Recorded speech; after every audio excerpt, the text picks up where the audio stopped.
السلام عليكم. بهذا الفيديو راح نوضح تركيب ال DNA والطريقة اللي يتم بيها تنظيمه.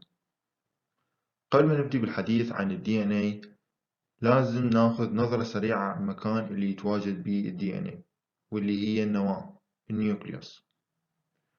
شنو مركبات النواة وشنو وظيفتها الأساسية؟ أول شي هو غشاء النواة النيوكليار ممبران. يتكون غشاء النواة من طبقتين اللي هي الطبقة الخارجية والطبقة الداخلية. الأوتر لاير توجد بها الكثير من الرايبوزومات مثل ما وضحنا بالفيديو السابق. أما الغشاء الداخلي فيحتوي على بروتين مهم جدا يعطي للنواة شكلها ومسؤول عن انقسام الخلية، يسمى باللايمنز. اللايمنز له وظيفة مهمة جدا في تكوين النواة. أي نقص يواجه بروتين اللايمنز راح يؤدي إلى مرض يسمى بالبروجيريا أو الشيخوخة المبكرة. الجزء الثاني من النواة هو النيوكليار بورز. وظيفته ببساطة مسؤولة عن النقل. النقل يا أما يكون من النواة إلى السيتوبلازم أو من السيتوبلازم إلى النواة. الشيء اللي يخرج من النواة للسيتوبلازم هو ال mRNA.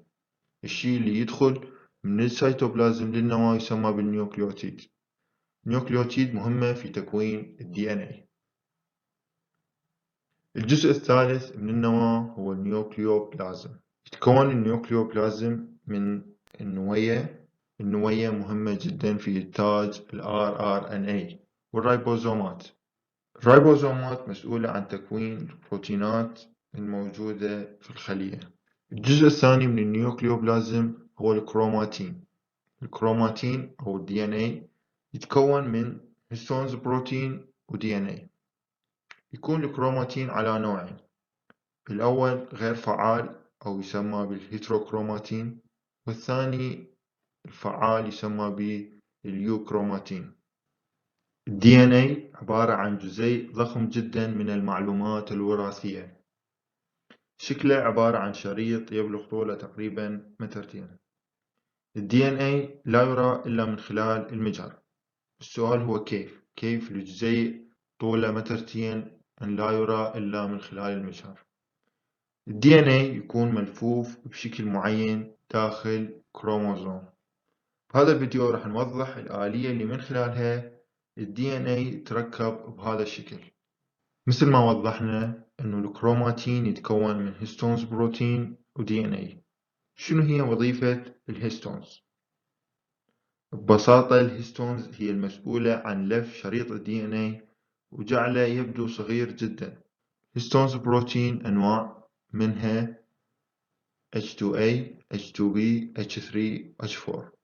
كل هذه البروتينات هي بروتينات موجبة. هاي المعلومة خليها ببالك كل الزين لأن راح نرجع لها شوية بعد. بروتينات الهيستون راح تكون جزيء يسمى بالأوكتمر. هذا الأوكتمر عبارة عن مركب من 8 بروتينات اللي هي جزيئتين من ال H2A، جزيئتين من ال H2B، جزيئتين من ال H3، جزيئتين من ال H4. الأوكتمر راح يرتبط ويا ال DNA مكون جزيء يسمى بالنيوكليوزوم. قبل ما ننتقل لشريط ال DNA بقى عندنا هيستون واحد اللي هو هيستون 1. هذا مسؤول عن ربط النيوكليوزوم مع بعضها ويعتبر أهم هيستون ويسمى أيضا باللينكر بروتين. هو أكثر بروتينات الهيستون شحنة موجبة. بس خلونا ننتقل إلى شريط ال DNA. يتكون ال DNA من sugar phosphate backbone أو العمود الفقري لل DNA، ويتكون من قواعد نيتروجينية. ذن المركبين لما يرتبطن مع بعض يكونن النيوكليوتيدات، والنيوكليوتيدات تكون الحمض النووي نيوكليك أسيد. إذن شنو هو ال DNA؟ DNA عبارة عن سلسلة من النيوكليوتيدات اللي تتكون من شوجر وفوسفيت قواعد نيتروجينية. هسه راح نوضح كل وحدة منهن. نبدأ بالقواعد النيتروجينية. عندنا نوعين من القواعد النيتروجينية: بيورينز اللي تكون ثنائية الحلقة مثل الأدينين والجوانين، والبيرميدينز اللي تتكون من حلقة واحدة مثل الثايمين والسيتوسين. هذا عن القواعد النيتروجينية. هسه راح نحول على الشجر. يسمى الشجر الموجود بالدي ان اي بالبنتوز شجر أو الشجر خماسي الكربون، ويكون البنتوز يا أما رايبوز أو ديوكسي رايبوز. الفرق بيناتهم كلش سهل. يتكون شجر من 5 كربونات اللي هي كربون رقم 1 رقم 2 3 4 و5. الفرق بين الرايبوز والديوكسي رايبوز هو وجود OH بالنسبة للرايبوز بالكربون رقم 2، ووجود ال H بالكربون رقم 2 للديوكسي رايبوز. يعني الديوكسي رايبوز منقوص الأكسجين. تركيب البنتوز شوكر كلش مهم في تكوين الدي ان اي. الأمور اللي لازم تعرفها بالنسبة للشوكر هي الكربون رقم 1 راح يرتبط بالنيتروجين جروب، الكربون رقم 2 يرتبط بال OH أو ال H، كربون رقم 3 دائما يرتبط بال OH بالنسبة للرايبوز والديوكسي رايبوز، كربون رقم 4 يرتبط بس بال H بالنسبة للاثنين وأقل أهمية بالنسبة لباقي الكربونات. الكربون رقم 5 اللي هو من أهم الكربونات اللي لازم تعرفها، ويكون ارتباطه بالفوسفات جروب. إذن كربون رقم 1 حيرتبط بالنيتروجين جروب، الكربون رقم 3 دائما بالOH، والكربون رقم 5 راح يرتبط بالفوسفات جروب. الجزء الثاني هو الفوسفات جروب. الشيء المهم اللي لازم تتذكر هنا هو الفوسفات جروب عبارة عن شحنة سالبة. الشحنة السالبة قلنا بشنو تفيدنا؟ راح ترتبط ويا الهيستونز بروتين اللي هي بروتينات موجبة.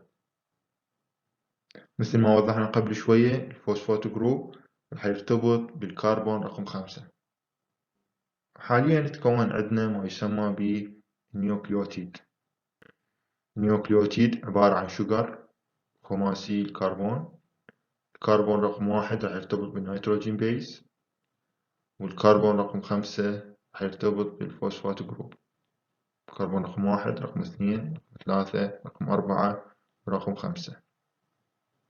قبل ما ننتقل للتفاصيل أكثر، أكو شيء مهم دائما الطلاب تواجه صعوبة بالتمييز بينهم، وهي الفرق بين النيوكليوسيد والنيوكليوتيد. النيوكليوسيد ببساطة يتكون من قاعدة نيتروجينية وشجر، أما النيوكليوتيد راح يتكون من قاعدة نيتروجينية وشجر وفوسفات جروب مثل ما موضح. النيوكليوسيد ما راح نتطرق له بهذا الفيديو لأنه له فيديو خاص بمواضيع تكوين البروتينات. هسه صارت عندنا نيوكليوتيدات راح نربطهن ببعض وراح يتفاعلن بطريقة معينة وراح يكونن الدي ان اي. مصطلح الكومبلمنتري ببساطة معناه راح يكون عندنا شريطين من الدي ان اي، واحد يكمل الثاني. السؤال هو شلون راح يكمل واحد الثاني؟ عندنا قاعدة مهمة اللي هي القواعد النيتروجينية راح ترتبط مع بعضها بطريقة معينة وخاصة، اللي هي الأدينين راح يرتبط ويا الثايمين، السيتوسين راح يرتبط ويا الجوانين. وهذه دائما هذه القواعد راح تكون مرتبطة مع بعضها بهذا الشكل. الأدينين والثايمين يرتبطن مع بعض عن طريق آصرتين هيدروجينية، أما السيتوسين والجوانين يرتبطن مع بعض عن طريق 3 أواصر هيدروجينية مثل ما موضح. أواصر الهيدروجين أواصر ضعيفة مقارنة بالآصرة اللي تكون الباك بون للدي ان اي، ورح نكمل شرحهن بهذا الفيديو. بالإضافة إلى ذلك الشريطين اللي يكونن الدي ان اي هي عبارة عن شرائط متعاكسة أو anti parallel. معنى أن الشريط الأول يكون اتجاهها من 5 ل3، أما الشرط الثاني فيكون اتجاهها من 3 ل5. وقلنا 5 يعني الكربون رقم 5 اللي يرتبط بالفوسفات، وال3 اللي هو يرتبط بال OH. الشجر فوسفات باكبون تعتبر أقوى جزء بالDNA، لأن الروابط بينهن هي روابط قوية جدا تسمى بالفوسفوديستر بوند، وتربط بين الكربون رقم 5 والكربون رقم 3. كربون رقم 5 اللي يرتبط به الفوسفور جروب، والكربون رقم 3 اللي يرتبط به ال OH. كربون رقم 5 والكربون رقم 3 بين الفوسفات وال OH.